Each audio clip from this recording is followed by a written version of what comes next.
Swayam Prabha. Digital India. Educated India.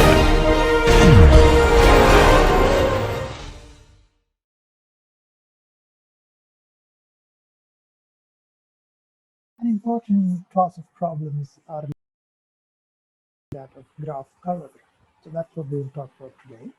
We'll start by recalling bipartite graphs. So here is an example of a bipartite graph. I have partitioned the nodes into this left part and the right part, and you can see that all the edges go between the two parts. There are no edges within the left part or within the right part. Okay? Now, what I've done is I have colored the left part as green and the right part as red. And so it's the same thing, right? So there are no edges between nodes which are the same color, which are on the same part. However, this also lets me draw the graph differently. So it's the same graph. I just rearranged the drawing a little bit so that you can see it looks like a cube now. But you can still quickly verify that there are no edges between the red nodes and there are no edges between green nodes. So every edge goes between a red node and a green node. So that tells you immediately that it is a bipartite graph, even though I've not drawn it in this fashion. Okay, so that's what graph coloring is.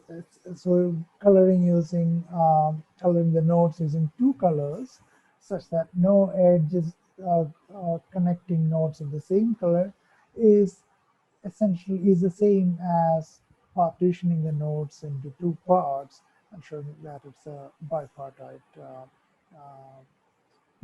graph. More generally, you can go beyond two colors. So you can talk about coloring using K colors. And we'll just call it a coloring. Sometimes it's called a proper coloring. So coloring is said to be proper or valid if you do assign every node a color, one of these K colors, and there are no edges going between nodes of the same color. So formally, it's a function that maps the vertices to values which stand for colors, so 1 to K, such that for any two vertices which are joined by an edge, the two colors, their colors are different. I've not required this function to be an onto function, so a K coloring might actually use fewer than K colors, and particularly K coloring is also K plus 1 coloring. But of course, typically I'll be interested in denoting a coloring using the fewest number of colors possible. Okay, so that's the definition of a K coloring. And you can take a graph and color it in different ways such that this condition is satisfied.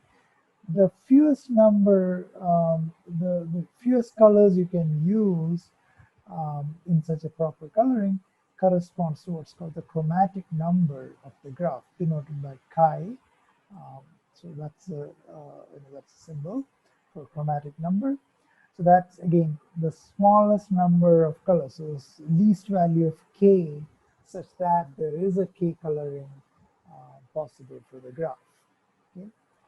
So if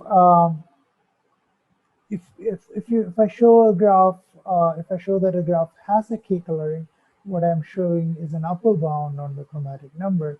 It's quite possible that it has a even smaller, coloring using an even smaller number of colors. So the chromatic number could be smaller, but it cannot be any larger than K because I've shown you a K coloring. So the least number of colors needed is at most K. Yeah, so giving a coloring is upper bounding the chromatic number. And to show that it's actually K is the chromatic number, then I have to lower bound a chromatic number by K, for which I'll also show that there is no K minus 1 color. Okay? So that would show that the chromatic number is actually K. Okay? So this is a property we'll be interested in, and towards the end of this video clip, I'll talk a little bit about some interesting applications of graph coloring. but it's also a very important theoretical question, and is a major part of graph theory. Okay, so a few simple observations about chromatic number. So suppose graph G has a subgraph H. Okay, so then if I give you a graph, if I give you a k coloring of the graph G, that same coloring, that same function that maps the vertices of G to the k colors, I can restrict that function to just the vertices of H, and that will still give me a valid coloring, a proper coloring of H, because every edge in H was already an edge in G, and if the coloring was good for every edge in G, then it's good for every edge in H, right? So a k coloring of G immediately gives you a k coloring of H. Or in other words, if I show you, the chromatic number of chi G is at, at least as much as the chromatic number of chi H. Or another way to think about it is the chromatic number of a subgraph is no more than the chromatic number of the graph G containing it. Okay? But yeah, so you could think of it as an upper bound on chromatic number of H, but also you could think of it as a lower bound on chromatic number of G. Okay, so if you want to show that some complicated graph has a high chromatic number, one way to do that is to identify some nice subgraph of G for which you already know the chromatic number, and that will give you a lower bound on the chromatic number of G. Okay, so in particular, and we'll, if I took the complete graph Kn, right, so this is also called a clique of size n, then what is the chromatic number of Kn? I cannot apply the same color to any two nodes because any two nodes have an edge between them. So every two nodes have to have a different color. So the chromatic number of Kn is n. And so if G has Kn as a subgraph, so G may have a larger number of vertices, but it has Kn for some n as a subgraph, then that shows me that the chromatic number of G is at least n, okay, or strictly more than n minus 1. I can also, we'll also see that if the graph has an odd cycle, so Cn is a cycle graph of n nodes, um, and so the Cn for odd n is also called an odd cycle. So if a graph has an odd cycle as a subgraph, then this odd cycle itself, its chromatic number is 3, it's strictly greater than 2. So that will give you a lower bound on the chromatic number of G.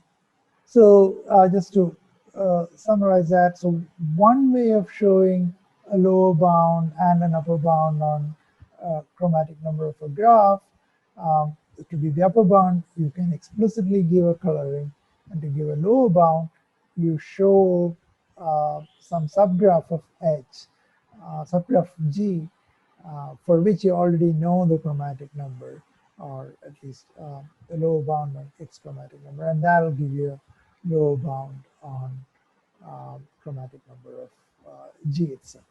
Okay. Of course, this may not be always easy to do either of this, or when you do, you may not get a very tight estimate of the chromatic number of G. But this would be one way to do it. And if you manage to get a matching upper and lower bound, then you know what chi G is. Okay. Another little simple observation about the chromatic number is that isomorphism preserves chromatic number. If two graphs are isomorphic, they have the same chromatic number, and that's because every coloring of one graph can be translated into the coloring of another graph by composing it with the isomorphism. Okay, so that's a useful exercise for you to do, just to make sure you see all the definitions being used to prove that. Okay, so yeah, so graph coloring has a long history. Starts with map making, where uh, you think of the map, the countries in a map as a nodes, and two countries, if they are adjacent, they share some border, then you put an edge between those two nodes. And since in a map you don't want two adjacent countries to have the same color, then the border will be harder to see. You would like them to be colored differently. So that's the origin of the term coloring. You are thinking of actually coloring regions in the map using different colors if they abut each other. Okay, yeah, so neighboring countries shouldn't have some. And also you'd like to use as few colors. So one possibility, if you just cared about that, is to use a totally different color for each country. What makes graph coloring interesting is when you try to do it with as few colors as possible with the chromatic number, ideally. And in map making, of course, it's a consideration. It's more expensive to print more colorful maps. It's also not very useful to use a lot of colors if they start looking closer to each other. So you do want to use as few colors, as distinct from each other as possible. Um, so for many graphs, efficient algorithms are known, but in general, finding the chromatic number is believed to be a hard problem. And it's not just believed to be a hard problem. We also know that it has rich structure, rich enough such that a large class of problems called these NP problems can all be modeled using graph coloring. So if you could solve graph coloring efficiently, you would be able to solve all of these problems efficiently. And so that makes graph coloring an NP hard problem. Okay, and we believe that the NP hard problems do not have any efficient algorithm. So I'll leave it at that informal level. You will, in future courses, you would see a formal definition of what NP is and what NP hard is. Okay, so going back to our starting example of a bipartite graph. Um, so bipartite graphs is something we really understand very well. Um, so first, let me start with a simple, easy to prove claim, which is that if the bipartite graph, or rather the odd cycle itself, is not bipartite. So this is a cycle graph, C2n plus 1, and the number of nodes in this cycle is odd, right? It's 2n plus 1. Okay, so I claim that an odd cycle is not bipartite. The base case is the smallest cycle, happens to be an odd cycle, so that is C3, that's a triangle. It's also K3, it's a clique, and you need all three nodes to have different colors, so the chromatic number is 3. So it is not bipartite. So we are trying to show that the chromatic number cannot be 2. In fact, for C2n plus 1, the chromatic number will always be 3, and that's an easy observation. Once we finish the proof, you'll see. Okay, so I'm going to use induction to prove this. So suppose we have shown. So consider any k greater than or equal to 2. Suppose up to 2k minus 1. So odd graphs of size up to 2k minus 1. We have shown that they are not bipartite. Okay. So we can use weak induction here. So just this one graph here, C2k minus 1. Suppose it's not bipartite. We'll prove that C2k plus 1 is not bipartite. Okay. So so here we are assuming the statement for n equal to k minus 1 and proving it for n equal to k. Our base case was n equal to 1, and we are going to prove it for k greater than or equal to 2. Okay. Okay, so yeah, so to prove that the inductive hypothesis implies the conclusion, we'll actually prove the contrapositive. So suppose C2k plus 1 is bipartite. I'll prove that C2k minus 1 will need to be bipartite as well. So that's a contrapositive. So let's pretend C2k plus 1 is bipartite. So somebody has given us, so shown a snippet of C2k plus 1. It's numbered 0, 1, 2, 3 up to 2k. And you have, suppose it has a proper two color. Okay, so let's say the colors are, so what do we know about the colors? So, 0 has some color, so without loss of generality. So let me call the colors, so the first color, so color 1 is green.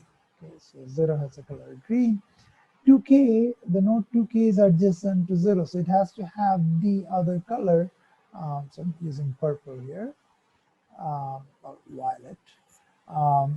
So this has a violet color, and then 2k minus 1 must have green, right? Because it is adjacent to this violet node, so it's green.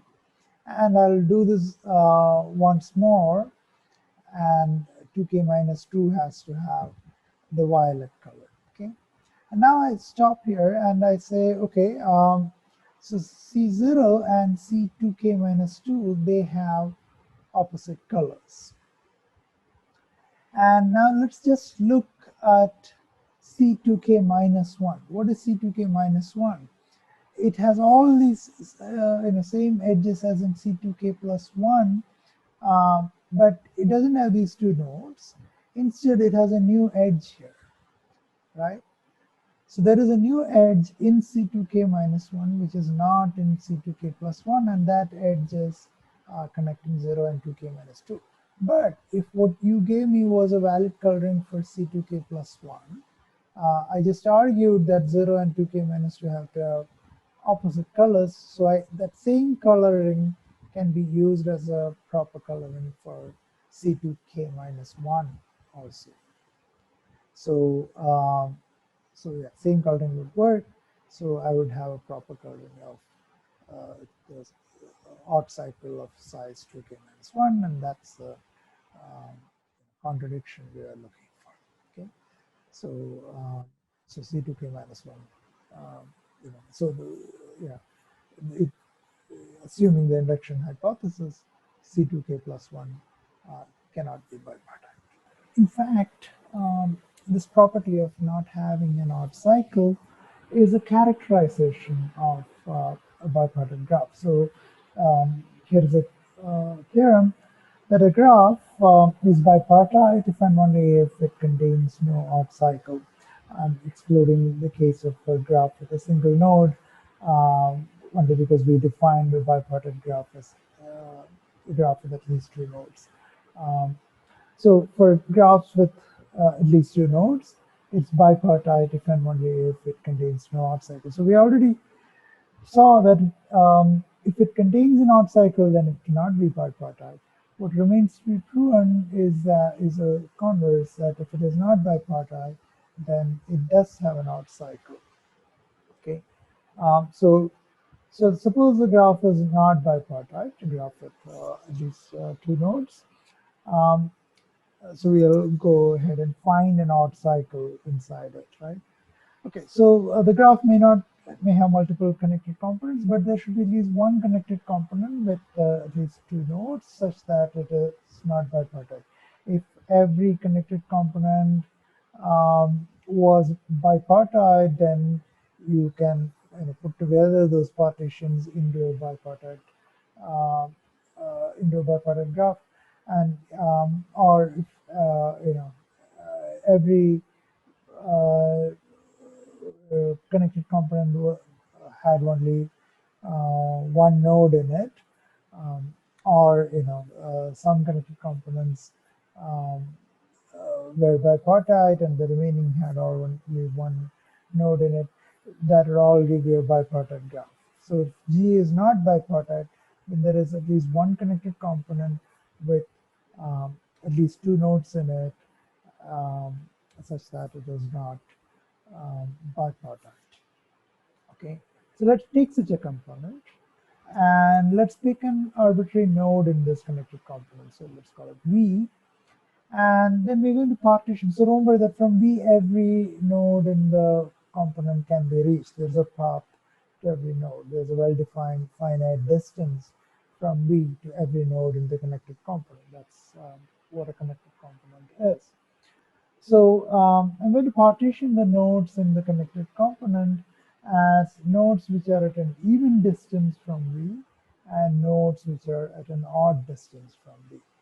And both these parts are, they cover all the nodes in the connected component, and also they're non-empty because A contains V and V has at least one neighbor because we said the connected component has at least two nodes in it, and that neighbor will have to be in B because it is at distance 1 from V. So this is a valid partition of the nodes in the connected component. But I'm claiming that this partition is not going to give me, it's not going to make this component a bipartite graph. And that then, since we said it's not bipartite, right? So this cannot give me a bipartite bipartition. And that must be because there is an edge that is completely, within this part. So it's going between two nodes x, y, where x and y are both in A, or x and y are both in B. Okay. So there is, that's what I can say from the fact that this connected component is not bipartite. Okay. So suppose these are my two nodes x and y, and say they're both in A. Okay, so they're both at an even distance from this node B.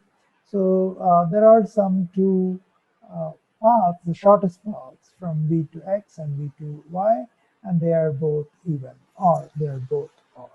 Okay, length. Now I'm going to do the following. I'm just going to walk backwards from Y towards and further. Okay, this is not a valid partition, and we know that there is an edge connecting X and Y. Okay?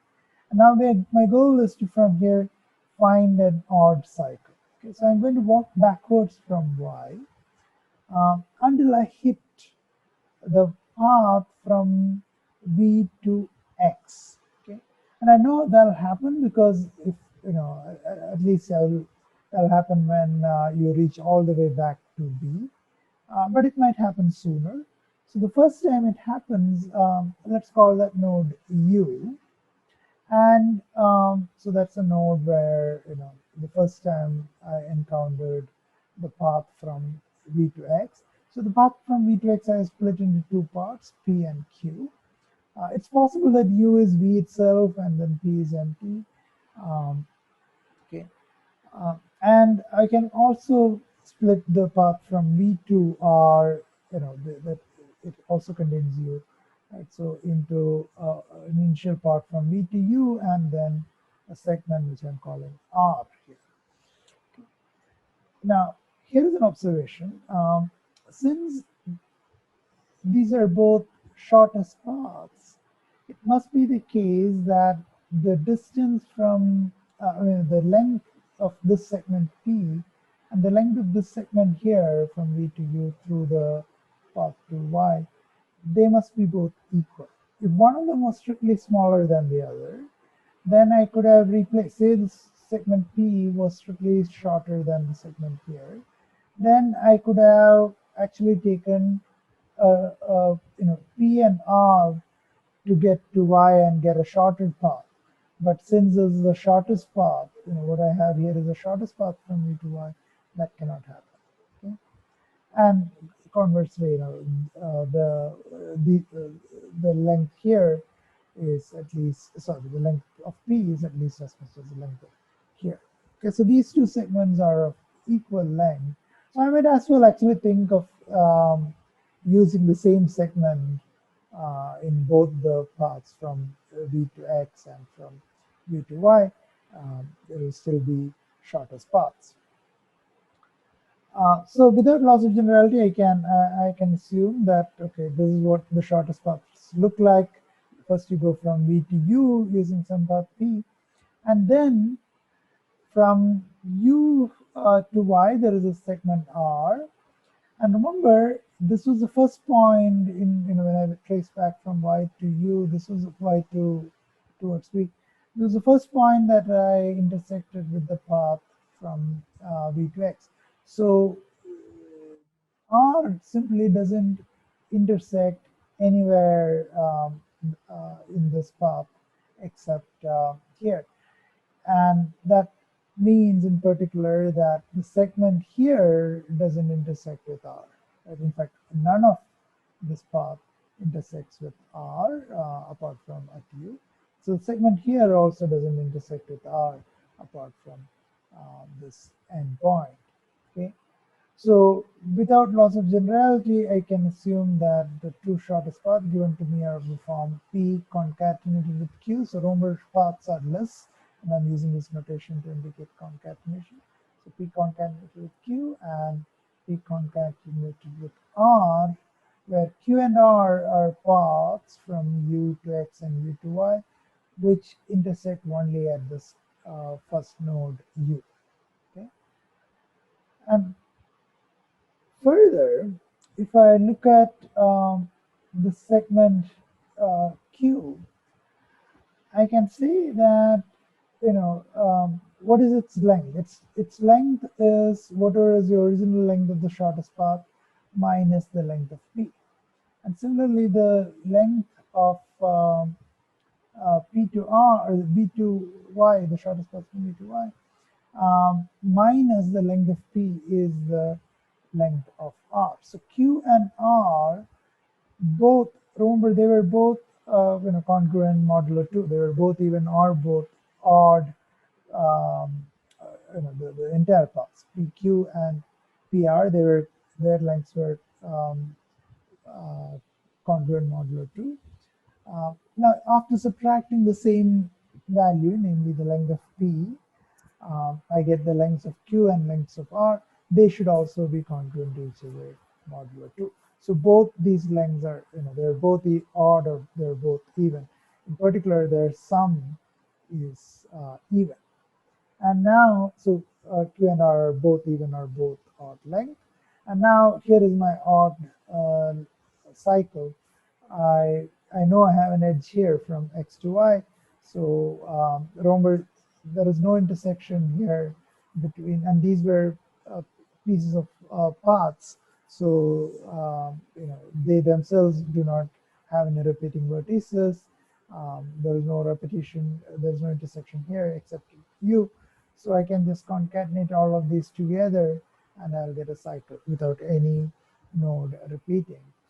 And further, it is of odd length because Q and R together are even length, and then there is this one extra edge.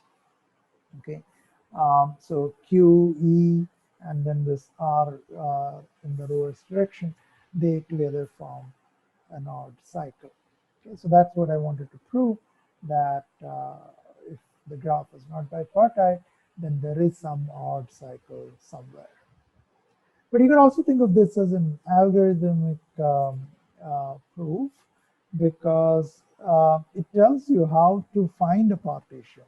So, if it's not bipartite, then this partition I found is not valid, and that implies there's an odd cycle. But if there is no odd cycle, then the partition I found must be valid, right? The partition I found, if it's not valid, then there is an odd cycle. So if there's no odd cycle, then this is actually a valid partition. So this gives you a way to find a valid partitioning or a valid two coloring of a bipartite graph. So whenever you have a bipartite graph, you can find the partition. You do need to compute these distances. You pick an arbitrary node and compute the distance to that node from every other node. And this is something you can do very efficiently. Okay. All right. So so that's about the chromatic number of of a graph being less than or equal to 2. That's if and only if it has no odd cycle. We already talked about a complete graph. So just to remind you, or to state a little more strongly, uh, in fact, here is a theorem that a graph with n nodes has chromatic number n if and only if it is isomorphic to uh, Kn, okay, the complete graph on n nodes. So one direction we already saw, if the graph is isomorphic to Kn, or in particular if the graph is Kn, then I cannot color it with n colors, right? This is from Pigeonhole principle. There will be two nodes with the same color, and there is going to be an edge between them, so it's not um, a valid coloring, or not a proper coloring. And if so Kn doesn't, the chromatic number of Kn itself is n, and if G is isomorphic to Kn, then its chromatic number is also n. Okay, so that is in this direction. In the other direction, this is the only graph, Kn is the only graph on n nodes which requires all n different colors. So why is that? Suppose your graph was not isomorphic to Kn, then I would prove that you don't need all n colors. Okay, so if you're not isomorphic to Kn, what does that mean? That means there is some missing edge. If every edge were present, it would be isomorphic to Kn. So there is some pair of distinct vertices UV, which is missing from the edge set of the graph. And here is a proper coloring which uses fewer than n colors. So I would color every node other than U and V using a distinct color. So far I've used up V minus 2 colors. And for U and V, I pick another fresh color, but I assign the same color to both U and V. So that is, n minus 1 colors, right? So apart from U and V, there were n minus 2 nodes. They all got their own colors, and U and V got another fresh color, but the same color. So that's a proper coloring, and it's a proper coloring because there is no edge between U and V. So, and any other edge, its endpoints have distinct colors. Okay, so this is a proper coloring which uses only n minus 1 colors. So the chromatic number is at most n minus 1. Okay, so that's so that also means if if your graph has a clique inside it of size n, a clique of size n, its chromatic number is at least n, and but of course if you have more than n nodes in the graph, then your chromatic number could be n without having to have a clique of size n inside you. Okay, so it's related to, but not exactly the same as the size of the largest clique. So the size of the largest clique is an interesting quantity by itself. So it has a name. It's called the clique number, omega of G. So it's the largest clique, so largest k, such that the graph has a clique of size k. Okay, so clique is simply another name for the complete graph. Every node is connected to everything else. Yeah, the clique number is the size of the largest clique that you can find inside this graph as its subgraph. And what we just now said is that the chromatic number is lower bounded by the clique number. Okay.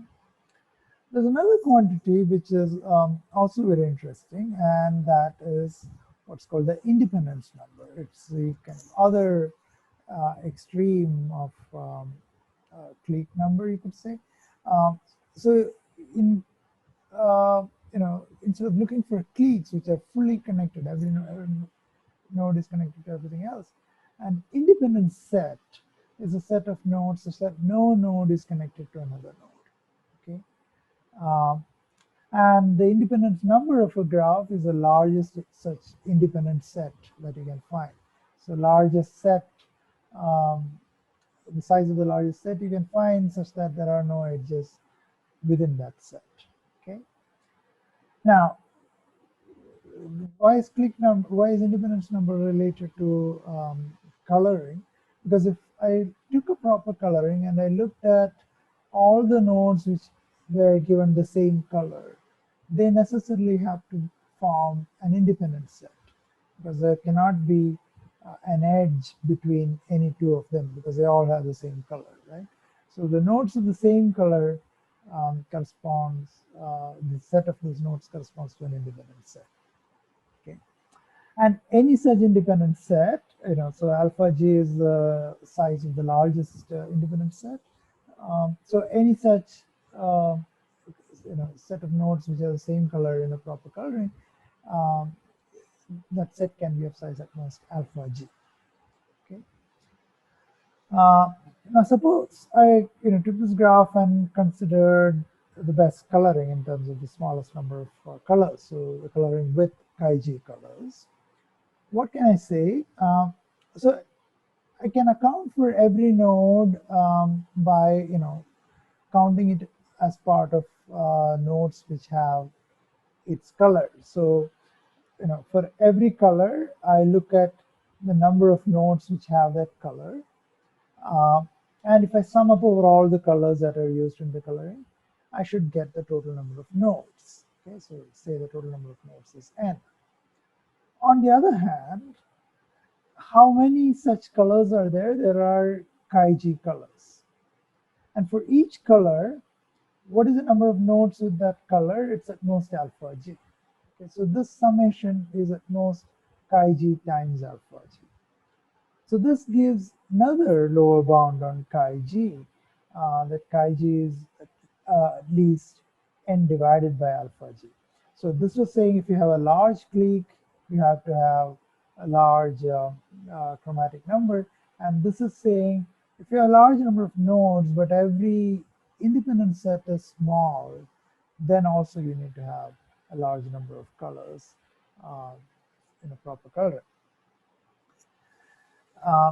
And the last thing I want to do now is to give give an upper bound on chi-g, a simple upper bound, in terms of this delta g, which stands for the maximum degree in the graph. Okay, so so writing capital delta of g as the maximum degree. So among all the nodes in the graph, what is the largest degree that node has? And chi-g is upper bounded by delta g plus 1. Okay. So how do you prove this? You can again prove by induction on the number of nodes in the graph. The base case is when there's only one node, there's only one such graph, it has degree 0, that one node, so delta g equal to 0. On the other hand, chi-g equals 1. You need to give a color to that one node. Okay, so in this case, the equality holds. As induction, so suppose so I'm going to prove for every k greater than or equal to 1. So suppose up to k nodes of up to size k, I have shown this holds. Chi-g is upper bounded by delta g plus 1 for graphs of size of at least k nodes. And now I want to prove that the same holds for graphs of size of k plus 1 nodes. So take an arbitrary graph of k plus 1 nodes. Okay. And what I'm going to do, so it's important, remember, to take an arbitrary graph of size k plus of the k plus 1 nodes. So I cannot make any assumptions about about this graph. Okay. And now from this graph, I will derive a smaller graph. Okay, so it's important that you're not going in the opposite direction. So what is the smaller graph you derive? I just remove some vertex and all the edges incident on it. And then I can appeal to the induction hypothesis and I say, okay, this graph now has only k nodes.